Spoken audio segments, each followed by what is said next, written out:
maybe a bit more wind.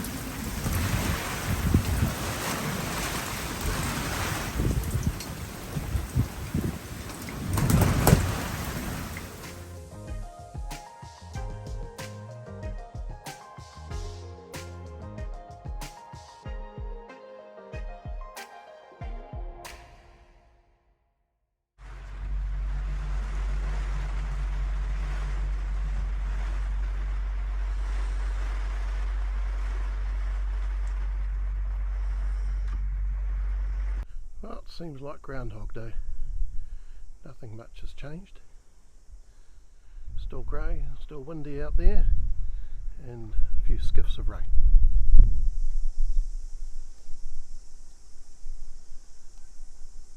I was going to move and have a bit of a look around, but we're getting increasing showers of rain, so it's not really particularly useful or pleasant.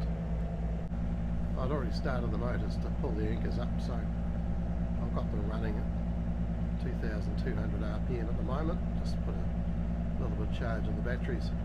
Not that we actually need it, but we're not going to be seeing any significant sun, I wouldn't think, for the next few days. And with the 12 volt freezer running, we certainly end up in a negative charge state.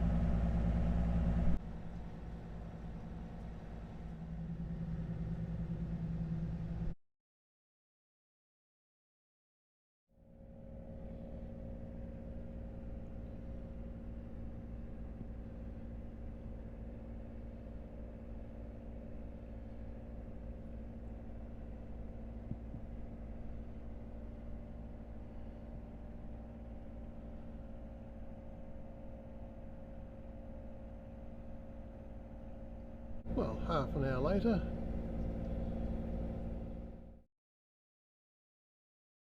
well, cooking with David. Let's see if this elderly packet is usable. Obviously complicated. We need some butter and an egg. We have eggs and we have butter. Oh well, we'll follow the instructions, see what happens. Paste open the packet first. Mouldy. Oh, never mind, we've got triple chocolate muffins. And the bag looks fine. I preheat the oven. Good old Edmund's cookbook tells me that 200 degrees is gas mark 5 to 6. This oven runs a wee bit cool. So we've got it on 6.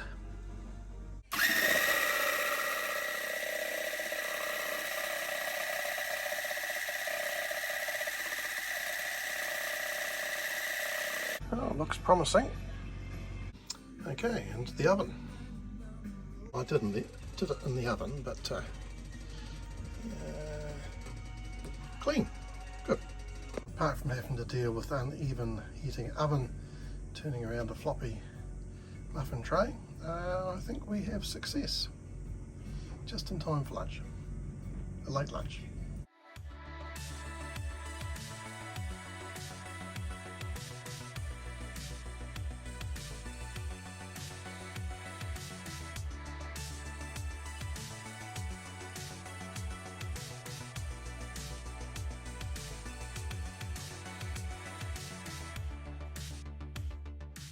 Right, well, I've shifted everything out of the locker from under the sink, and I'm going to change this maxi fuse for a circuit breaker. So this runs the engine electronics and the alternator external regulator, and also has a connection via an Anderson plug for the hooker underwater breathing apparatus. Right, well, hopefully the lid doesn't trip it. Right, lid's on. Let's just take it off and make sure it hasn't tripped the reset. I don't think it will have. No, we're all good. That's that little job done. And everything put away. So, spare fins, masks, pump for the dinghy, cleaning brushes, The weather's still fairly much the same, and we remain nice and sheltered here. The yachts have changed and the two super yachts are still here. Well, let's sort the wiring out on this other side, and we'll do our best to remember not to have a disconnected earth wire, which was the problem with the engine control on the starboard side. So I've moved the fishing gear out, and we just need to slide the AGM start battery back and see how we go. Well, it looks like one yacht has left and the powerboat has arrived. The cable's too tight to run it back, but this is the combiner for the start batteries, so we can have both start batteries engaged and an even add in the house bank if necessary. And there is the DC to DC converter, which charges this AGM start battery, and there's one on the other side as well, because the house battery runs different chemistry, which is lithium iron phosphate, and thus different voltages. Right, so there's two negatives and two positives, and I'll remember to take off the bridge between the two bus bars before I connect things, unlike the other side. Right, those are connected. There is a fuse here, which is on the wire that goes to the DC to DC converter. Okay, wired in. Not tidied yet. Right, will there be any sparks? No. Right, tidied up. I suppose we better go and just make sure the engines still work. Right, well, both still working properly. Well, that's about what we'd get from both engines on idle. And that's the port engine, the only one we've made major changing to the wiring, because all we did was replace a fuse with a circuit breaker on the starboard side. Now we just have to put everything back in the locker and tidy up the huge variety of tools that we needed. And of course half it had to fall over just before I was about to put it away. Right, somehow it all fits back in. So that's all fishing gear apart from the very bottom one that's got aqua shoes in it. The fishing reel almost escaped. Well, that helped fill in a good portion of the afternoon. It's 4:30. I think I deserve another muffin and late afternoon tea.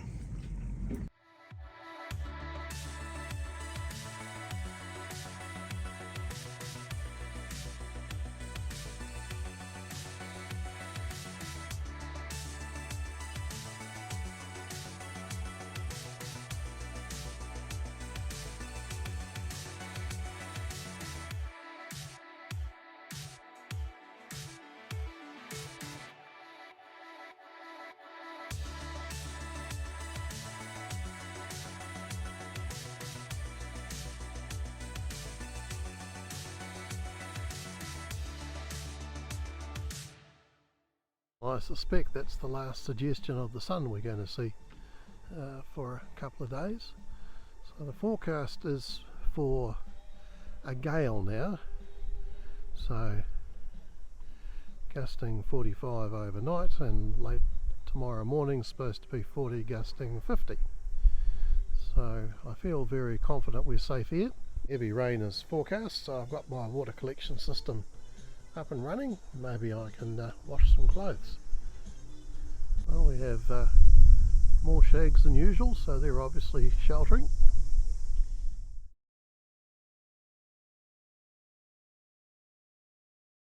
And we remain fairly sheltered in here with just a few wee small gusts through.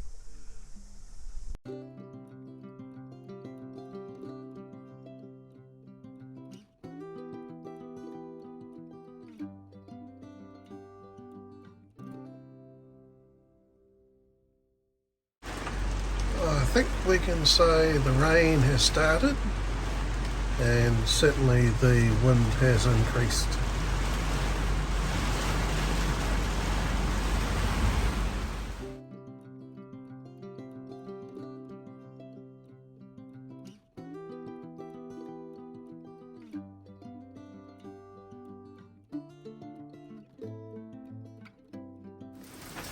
Well, it's 4 in the morning. Wind seems to be about the same. Heavy rain though.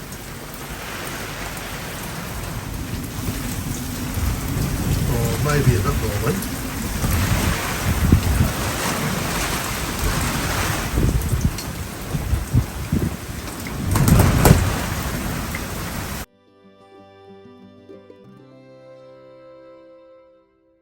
Well, it's raining. There's more wind than there was. We're still pretty good here. It's high tide, so there's a little bit of wave action coming in from the bow, because the head of the bay is full of water rather than being mostly a mud flat. Oh, the shags still seem to have hung on.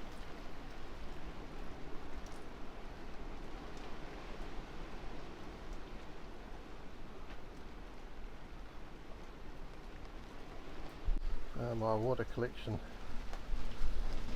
has been very successful.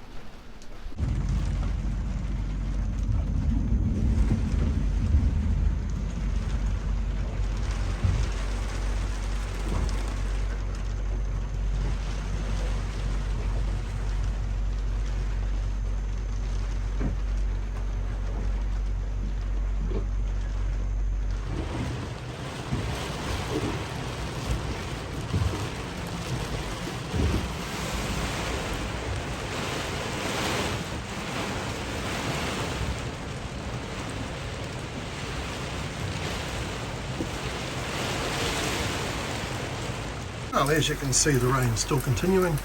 The boat that was behind us has just moved over there. And most people wait for a fine day to do their washing. I have to wait until we've got plenty of water. So washing, cold water surf, plenty of water. Right, well, there's some of the washing hanging up. More there, some on the other side.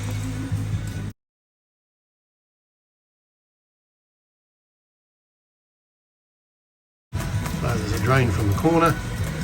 Normally it goes through that hole on the bench and then drains under the boat, but it goes first into this bucket and then any stuff settles in the bottom and then overflows into the other buckets. I emptied all the buckets in the process of doing the washing, but we've already got those two fairly full. Here's the amount of water coming off the roof. It's not even raining that heavily at the moment.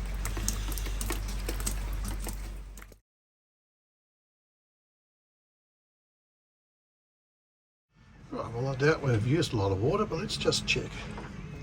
So we're drawing from this forward tank on the port side. I think that'll do. So we're now full. There's some pretty strong gusts coming through that bay, and I just heard the wind howling.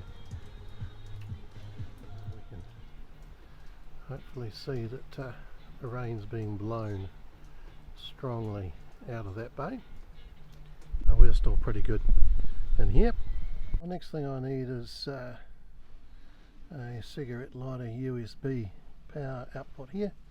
So I have this and this, and I know there's power into the radio area. We'll need a hole saw. Right, 2 holes in the right place, I believe. Well, as is common with the rest of the boat that I haven't wired, it's a rat's nest in here, but this is power to the SSB, which draws a lot of power. And this here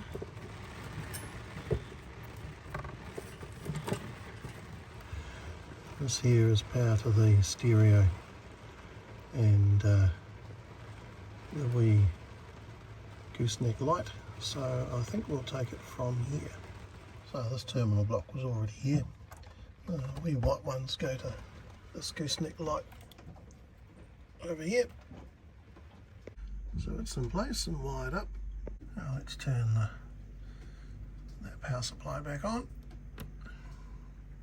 Yeah, it works. We have a blue light over here. SSB, being a big current drawer, is actually controlled by a big relay coming straight off the house bank. I just checked for polarity and we seem to be winning. Right, well, we have charging.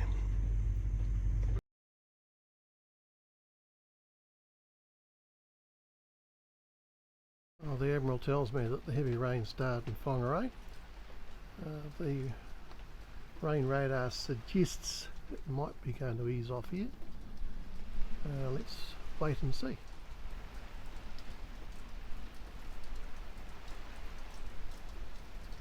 Well, the shags have all gone, and there's a couple of empty nests up there. Oh well, it's the afternoon. The rain has certainly eased back. The wind seems to have gone a little bit further north because we're in more sheltered in here now. And we have one shag has returned. Seeing we're on electrical at the moment, I'm in the stern cabin on the port side, and this 12 volt accessory outlet is not working. I suspect it's just the cable come off.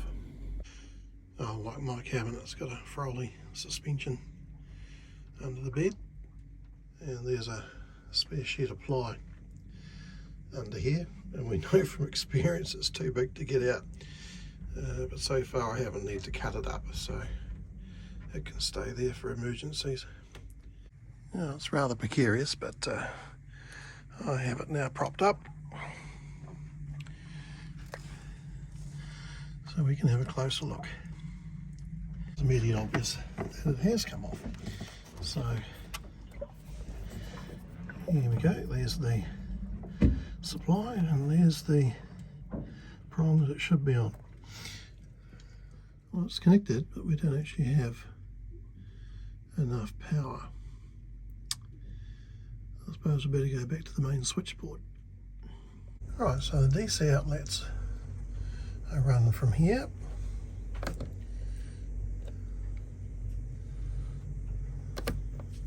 And there's a feed going to each hull. We've got 13 odd volts passing through the circuit breaker. Unfortunately I labelled it, I did trace it. Oh, well, it may not be the proper way of doing it, but I cut the wire here and 13 volts. So I ferreted around in the bosun's locker, and we'll just run a new length from the cut and now join we've made. Okay, spliced in, heat shrink splice. Right, well, we have power to the 12 volt accessory. It was all very mysterious. So this one that was labelled port 12 volt accessory goes somewhere else, not sure where, but it did have a dodgy connection on it, so I replaced it. And we'll tidy all this up. The other problem is this is the port forward cabin, and we don't have 12 volts to that socket. That might be another day to fully investigate. But before I put the bed back, I'm just going to check to see where this one, which comes off the accessory socket here, and I'm sure is the feed for the forward cabin. I'll just check and make sure I know where it runs. This is the stairs on the galley or port side, and I confirm the wire we're after is the one that runs up here, so we can trace that one forwards a bit later on. Well, while we're here, this is the positive supply bus from the alternators, teed into the solar. This one here, big black one, is the negative for that. These little red ones which run forward in the next compartment up, the voltage sensors for the alternator external regulators going to the lithium ion house bank. These ones from memory are for the DC to DC AGM engine battery chargers, running from the house bank again. These orange ones, there's two of them, run to the combiner for the engine start batteries. Well, it certainly filled the afternoon up. It's now 5 o'clock, so wind's still up. Rain is much less than it was. Still very windy coming out of that bay though.